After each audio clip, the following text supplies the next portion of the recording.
It is the News Blitz with Randy Wang on Talk Radio 790 KABC. We're here every single day from 5 to 6 talking about the local issues that matter to you most and taking your phone calls at 800-222-5222, 1-800-222-5222, your emails at randywangradio@gmail.com, and search for the KABC News Blitz wherever you get your podcasts. Let's start with today's California report. I post every single story that I've been covering all day. I post the video to where you can see these stories. And I have the entire list, all the Southern California news, the Bay Area news, Sacramento, San Diego, crime blotters. It's all there. randywangradio.substack.com. It is free to check it out and subscribe, and then it goes right to your mailbox when I upload this every single day around noon. Let's start with today's California report in Southern California as the fallout from that LA Times report about Karen Bass and the after action report when it comes to the Palisades fire, it's getting pretty big. And what's interesting is this story has been talked about quite a bit before, but when the LA Times breaks ranks and covers this, it has her rattled. It has her freaked out, sending all kinds of denials, going after the journalism standards of the LA Times, saying that they are peddling in misinformation and their reporting is dangerous, all kinds of rhetoric going around. She is having a really hard time looking this one down because there has been so much. What's the opposite of transparency when it comes to this after action report? And so many actions that were handled by this mayor. And anytime the story goes right back to all the disasters that took place a year ago, it's really hard to look at Karen Bass and say, yeah, another 4 years of that, please. And then to make things even more interesting, it's been a bizarre 24 hours because the LA Times puts out that story. The reaction is swift from most common sense people. The reaction is outraged by Karen Bass, but not for the reason you'd think. And all of a sudden, Rick Caruso inserts himself back into the news saying that now he's reconsidering running for mayor because of that report. Well, here we are 24 hours later and just 5 hours after I posted the California report, and Rick Caruso has already said, no. I'm not really running for mayor again. He would have had to decide by Saturday. That's the end of the filing date, but he definitely got people talking about it again. It was like another mini version of what happened last year with the Rick Caruso tease. Am I running? Am I not running? Who knows? But it's official. He is not running. So the question is, okay, well, if you truly believe that it would be a horrific thing for 4 more years of Karen Bass, who are you putting your funding behind? Because there's only a few prominent candidates in this race right now. Spencer Pratt's a possibility. Lindsay Horvath is still rumored to get into this race. She has until the weekend to decide if she's doing that. It's going to be an interesting race, but this is definitely weakened Karen Bass. And it was telling, too. She sent strongly worded statements to all the news organizations, but did grant an interview to CBS LA and Tom Waite, their political reporter. And she didn't come off great there as well, saying that, no, I'm the one that wanted accountability. I only checked that report to make sure it was accurate.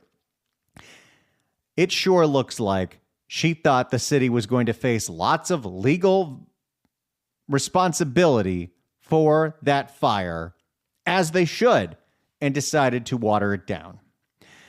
So that was a whole lot of fallout. At the same time, you saw Spencer Pratt launching his LA mayoral campaign. He had a big event. He had a big speech laying out not just what he thinks about the fires, what he thinks about the way government is run, homelessness, and crime. So I have the video of his speech if you have not seen that. Now, on to other Southern California news. This is an interesting one. There's a lawsuit going on at the LA County Sheriff's Department where a 30-year sheriff's captain says that he was denied a promotion because he has a tattoo on his ankle. And it's a tattoo that you won't see because he's usually working around with shoes or boots, what have you. But he claims because of Robert Luna's go nowhere investigation into deputy cliques or deputy gangs. Even though he got this tattoo 20 years ago, has no evidence of wrongdoing, this captain says he's been blackballed from a promotion for it, and that violates his First Amendment rights. So we shall see where that goes. It's funny, too, because he doesn't care for the tattoo. He thinks it's ugly. And let me just say, I feel for you. I have some unfortunate tattoos because they let you get them in your 20s when you're stupid. I have a tattoo on my left shoulder that says Randy Wang.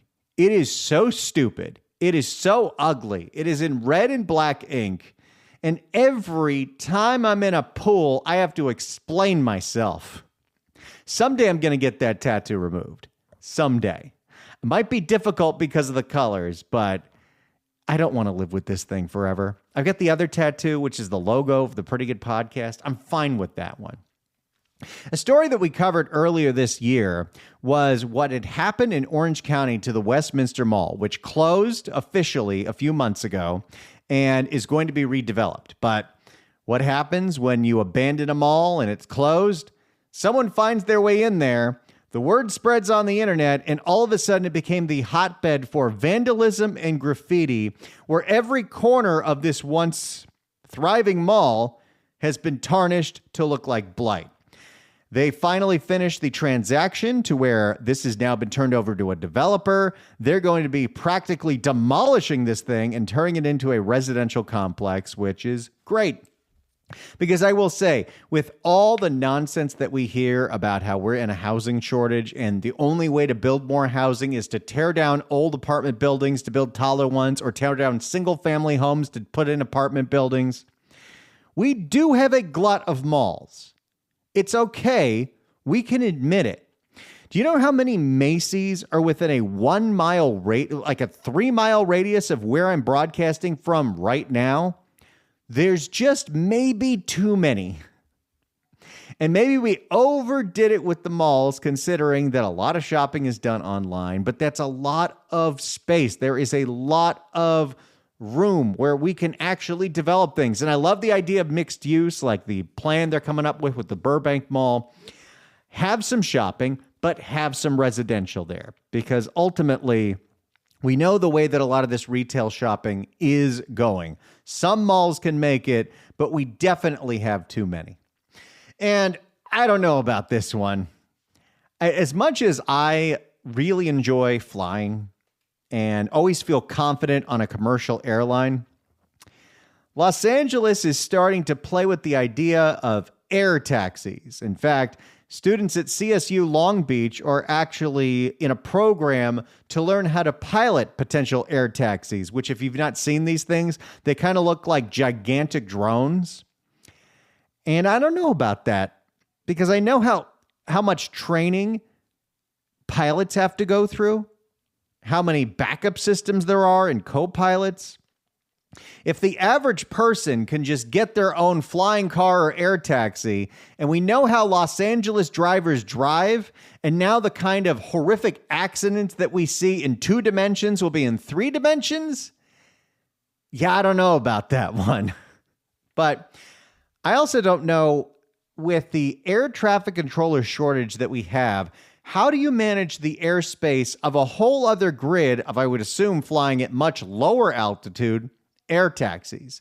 But hey, maybe this is where AI is going to come in. Maybe there will be a way around this. I will say, just based on how awful the 405 is, if there was an air taxi that could take me from the Valley to Culver City, I'd try it. I'd be curious. By the way, if we start coming out with air taxis, and we come out with, in the next 10, 20 years, such renewable sources of energy where this isn't even wasting gasoline, these things are on an electric charge, what have you, we're really making that high-speed rail that we haven't built yet incredibly obsolete.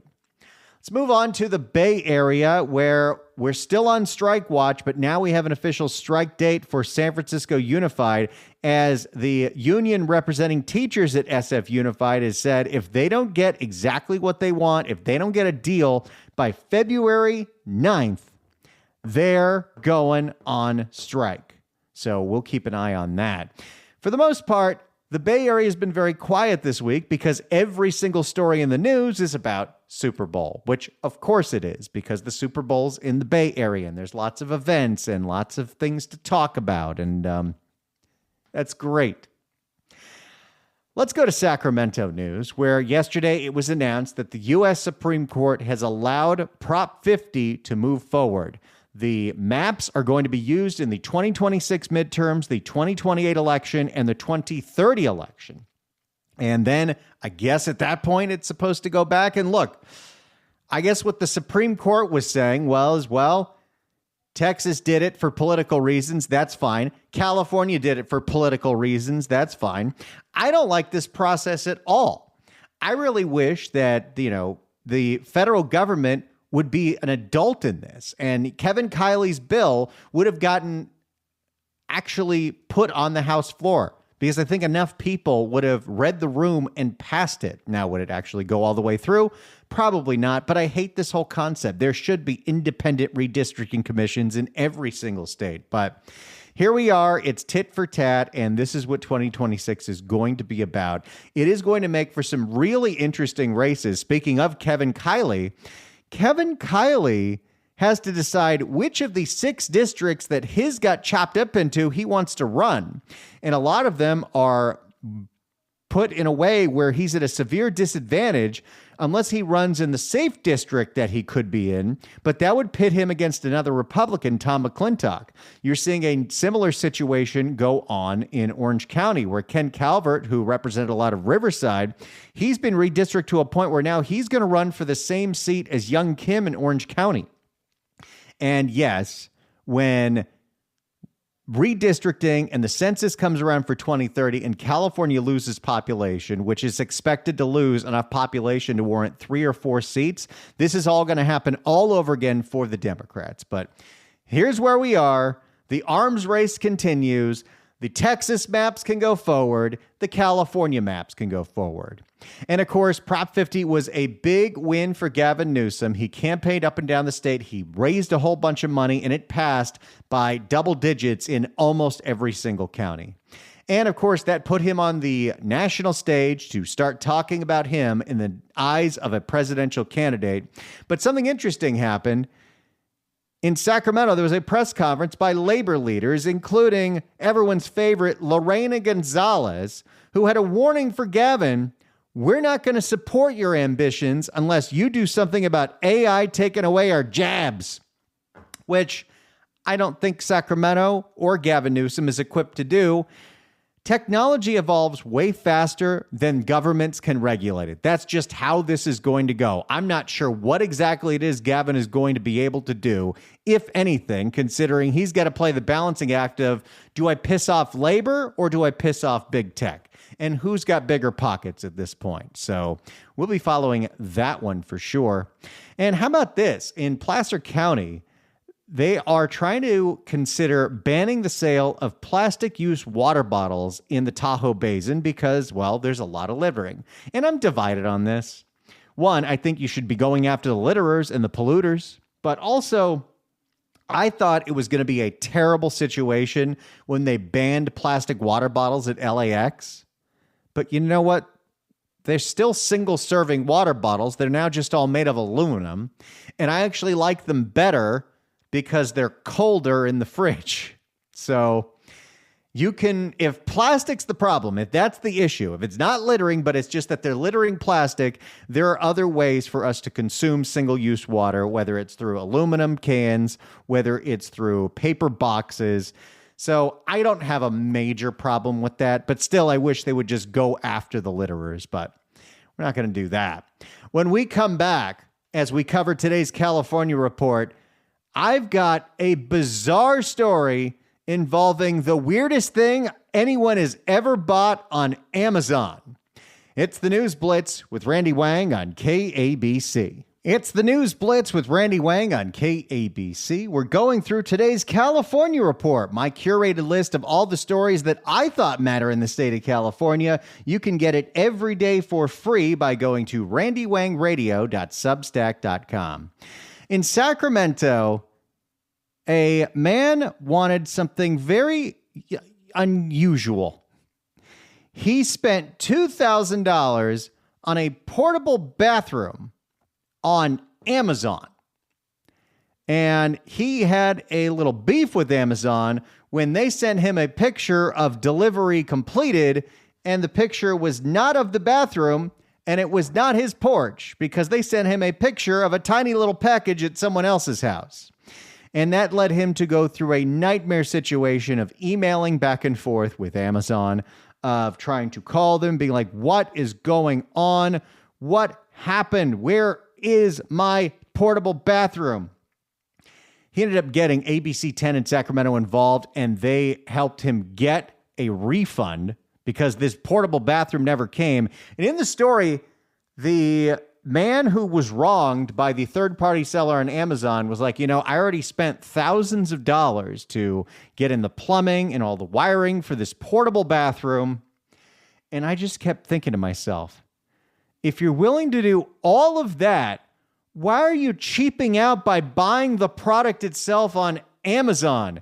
You know as well as everyone else does that when you buy things on Amazon, it's a crapshoot as to whether it actually gets there or is the real product. You have to do a lot of research to make sure you're buying from the official seller, not some third-party scammer. Do I need to regale you with the story of when I needed to buy aluminum foil during COVID and I got sent a counterfeit box of Reynolds wrap? Yeah, it happens. It's just the crapshoot that you take, but I couldn't believe that. Also in Sacramento, Tony Strickland, the state senator out of the Orange County area, he has a new idea for a bill. I don't think it'll pass, but I like the idea. When the California Air Resources Board or another state board decides to put forth a policy that greatly impacts your cost of living, whether it's through gas prices or utility rates, the legislature should have to vote on that cost increase. So they're held accountable, not a nameless bureaucrat. I love that idea. Don't think it's going to pass. And in Sacramento, this is a fascinating story. Did you know that for almost 80 years, it was against the law to sell comic books to minors? Apparently, that was an ordinance passed back in the day, and they didn't want any comic books involving violence or crime, which is most of them, to be sold to anyone under the age of 18. What do you know? They have finally reversed that decision. San Diego, of course, is still trying to figure out their massive budget deficit. What are they going to cut now? What are they going to jack up the price on next? Who knows? It's not going to be great. And in the California Crime Blotter today, I've got a story, and it's a story that matters in Sacramento, but it also matters in places like LA and Oakland. And it is the challenge of illegal dumping. And I happen to think illegal dumping just shows a massive failure of government. One, the fact that you have illegal dumping says that maybe, just maybe, we've made it way too expensive to properly dispose of things. When you're seeing contractors dumping, when you go to the produce district in downtown LA and the vendors are dumping pallets of fruit on the street because we made it too expensive to get rid of the trash, whether it's through the crooked recycler program. There are so many crooked contracts when it comes to trash companies. Look at California Waste Solutions, the Dong family in Oakland. And that's one aspect of it. We also have a situation where the dumping fees are sometimes more expensive than the fines for illegal dumping. Sacramento says they're going to start cracking down on this, and it's about time. Hopefully that means something. And if it works, we need to recreate that in LA and Oakland. I want to point out, earlier in the week, we told you at Karen Bass's State of the City address, she shouted out the Clean LA with Me guy and how we're all going to work together. He was on social media today blasting the city and blasting her for still not picking up the garbage. The garbage that he bags up has it ready to go. If a city's not clean, that means the management of the city is terrible. And there you go. That's today's California Report. Subscribe. RandyWangRadio.substack.com. It's the News Blitz with Randy Wang on Talk Radio 790 KABC. It is the News Blitz with Randy Wang on Talk Radio 790 KABC. We're here every single day from 5 to 6 talking about the local issues that matter to you most and taking your phone calls at 800-222-5222. 1-800-222-5222. Your emails at randywangradio@gmail.com. You can search for the KABC News Blitz wherever you get your podcast. And most importantly, subscribe to the new Substack, randywangradio.substack.com, so you can see every single day the California Report, my update of all of the big stories that are going on in local news up and down the state of California. randywangradio.substack.com. I also want to take this moment to invite you to our big live broadcast tomorrow of the John Phillips Show. Just programming note, this 5 o'clock show will be on tape tomorrow because there's no way I'm going to be able to get from Long Beach back to my home in the Valley by 5 o'clock. So I want to invite you to come see how we do this little radio thing live. We're going to be at Gladstone's in Long Beach tomorrow from noon to 3, and we want you to come as well. It's a great place. John Segmeister has a wonderful establishment, and he's a great guy. Great food, good vibes, a fun afternoon by the water. I'm not going to be partaking, but they do have fantastic cocktails, especially the Mai Tai. Susan Shelley from the Howard Jarvis Taxpayer Association will join us, and she'll tell you more about your taxpayer rights and protecting Prop 13. As we have been telling you, the courts have made it easier to raise your taxes. You want to know how Measure ULA passed and made it almost impossible to build in the city of LA? You want to know how Measure A passed, the doubling of the sales tax? Because the courts found a little loophole that if a government puts a tax on the ballot, Prop 13 applies and it has to get a 2/3 majority. Now, with this little loophole, if a citizen's initiative goes on the ballot, which can be something put forth by a union, it only needs 51% support. So that is a loophole that we would like to close. And if you would like to close that loophole because you are sick of seeing taxes go up and up and up, sign the petition to save Prop 13. You can go to the website, saveprop13.com. That's saveprop13.com. Susan needs those signatures by February 17th. So if you haven't done so, go to saveprop13.com. But we'll be in Long Beach talking about this and so many other things. Come down there, take a picture, have a good lunch, be part of the broadcast. The John Phillips Show, live at Gladstone's in Long Beach tomorrow from noon to 3. Now, since this is my last 5 o'clock show of the week, we have some important things to discuss. This weekend, of course, and I'm not in the middle of a sponsored segment, so I can say it's Super Bowl time. It is Super Bowl Sunday, and it is really a de facto national holiday. And yes, I am totally on board with the idea that the Monday after the Super Bowl should be declared National Hangover Day. Because there's a lot of people that are going to be calling in sick to work because they overdid it, especially if the game went into overtime. Now, if you've been a longtime listener to this radio station, I'm sure it will not surprise you. I'm not actually that into sports, even though I used to be the sports reporter here for many years. Won 2 golden mics. I mean, I can watch a football game. I'm just not that invested. If it's a really good game, yeah, maybe a little bit, but it's just not my thing. That being said, I love going to Super Bowl parties. I love that aspect of it. Why? Because it is a celebration of food. It is a celebration of bar food and party food. And you really have a license to just, as much as everyone's trying to be good in January and you're doing your dry January and you're doing your diet plans, and believe you me, I've been doing very well. I have maintained all the weight that I lost last year. That being said, Super Bowl Sunday is the day where you let loose because there's no way to do it healthy. Sure, someone will bring the veggie platter. Maybe it'll get eaten if there's enough ranch dip to go along with it, but I do love the good Super Bowl foods. And this is where I'm going to open up the phones. If you are preparing something for a Super Bowl party, what are you making? You doing wings? You doing ribs? You doing 7-layer dip? What are you making for a Super Bowl party? What is your go-to Super Bowl party food? I will say, chips and dip, if you are into the game, is one of the things that you can eat while actively watching the game. And that is really important to some people. There are some dishes where it takes a little more attention away. You've got to go walk over to the kitchen. You've got to cut yourself a plate of something. For many years, we used to go to Super Bowl parties at my friend Cassie's. And she used to pick up 100 chicken wings from Wingstop. And I probably would consume more than anyone else out of that 100. And we'd get some of the, sometimes you'd just get the plain flavor so you can dip that in different sauces. But I always loved the mango habanero.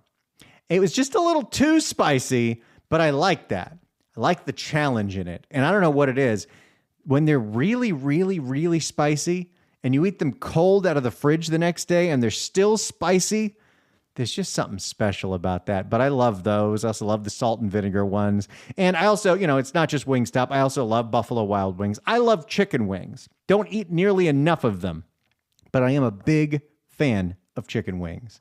So yeah, that's a big one. But one of the problems with chicken wings at a party is chicken wings are incredibly messy.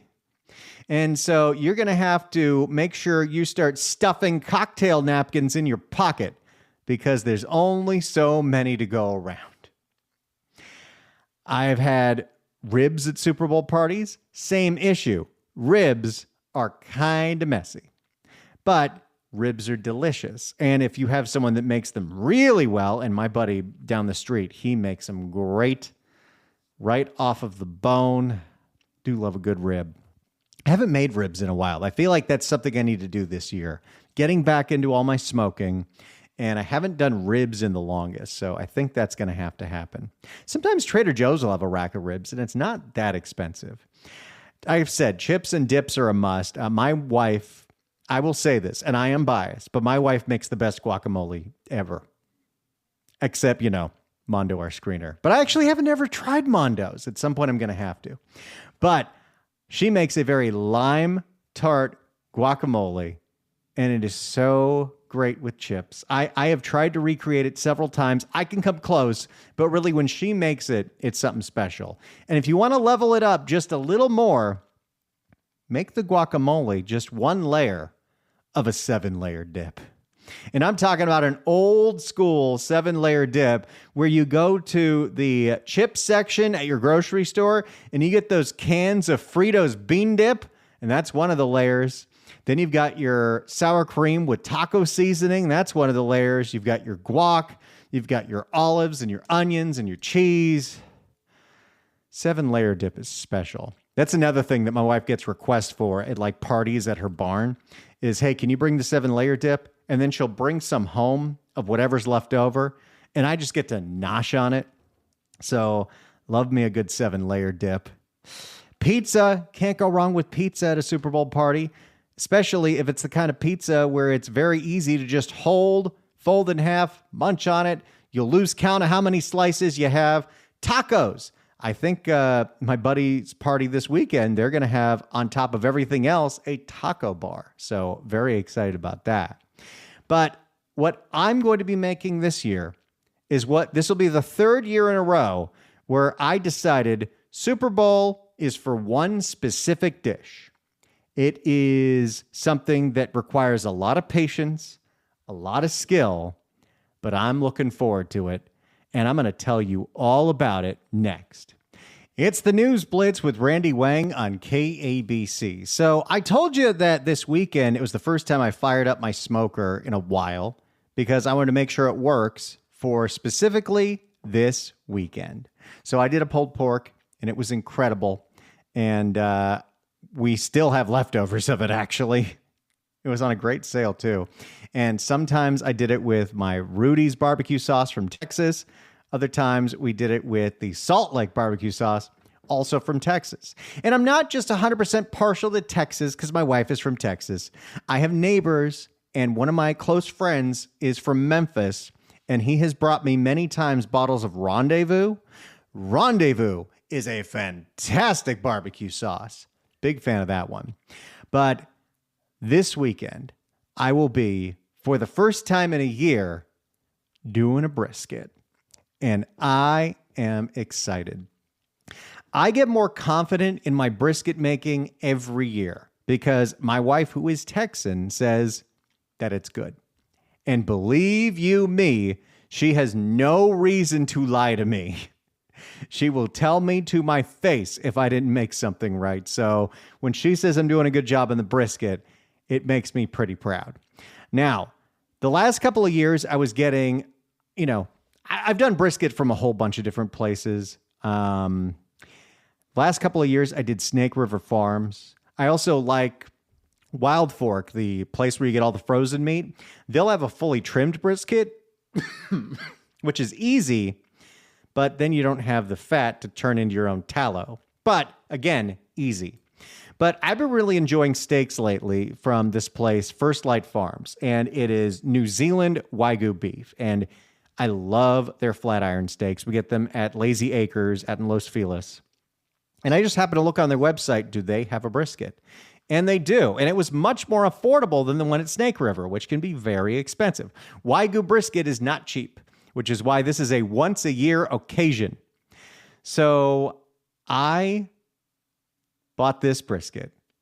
It came in the freezer. It barely fit because, well, I have a lot of stuff in there. But I pulled it out yesterday. It is in the middle of defrosting. And on Friday, I am going to open up the packaging and I'm going to season it. And I go Texas style. I'm sure there are other rubs that you can do, but I have always enjoyed just simple salt and pepper and let the fat flavor the meat. I'm not only going to be salt and peppering the brisket on Friday, I'm going to be trimming it as best I can. And I'm not an expert, but my knives are very sharp. And I've got to trim as much excess fat as I can because otherwise it's not going to cook properly. It's just, you're going to have all of this, especially like although this is a really nice brisket, there's not really a lot of that caked fat or the really gristly fat, but still I'm going to cut some. And then I immediately throw that in the slow cooker because if you take brisket fat, put it in the crock pot or the slow cooker for 8 hours, you're going to make your own beef tallow, which is one of the cleanest fats that you could have for cooking. It smells so good, and I'm actually going to use it later in the brisket process. When it comes to the actual smoke, I'm going to tell you exactly what my plan is, and I think it's going to work out pretty great as I am getting real excited to brisket it up for Super Bowl Sunday. I'll tell you my plan next. It's Randy Wang here. It's the News Blitz with Randy Wang on Talk Radio 790 KABC. It's the News Blitz with Randy Wang on KABC. I'm going to be smoking a Wagyu brisket for Super Bowl Sunday, bring it over to my neighbor's house and, bask in the glory of all the compliments if it goes well. And, thing with a Wagyu is it's really hard to screw it up. The marbling makes it really easy. I have a plan to go all salt and pepper with the seasoning. I'm going to pull this out Saturday evening, like 5, 6 o'clock. Get it to room temperature, throw it on my Traeger at 225 degrees, low and slow. I've got a smart thermometer, the meter, so it connects to my phone, so it'll actually plug in and I can see what the temperature is of the meat and set it to what my desired temperature is, which is about between 203 to 205 degrees. I think it's going to take about 12 hours. If we start hitting some really gnarly stalls, it's going to take a lot longer than that. But I've got a plan. If I'm getting really into a stall, because it's worked well with the pulled pork, that's when I'm going to transition to the foil boat. I have a plan where, let's say after 8 hours, it's just stuck in the 160s. It's not moving. And sometimes that happens. Might not happen at all.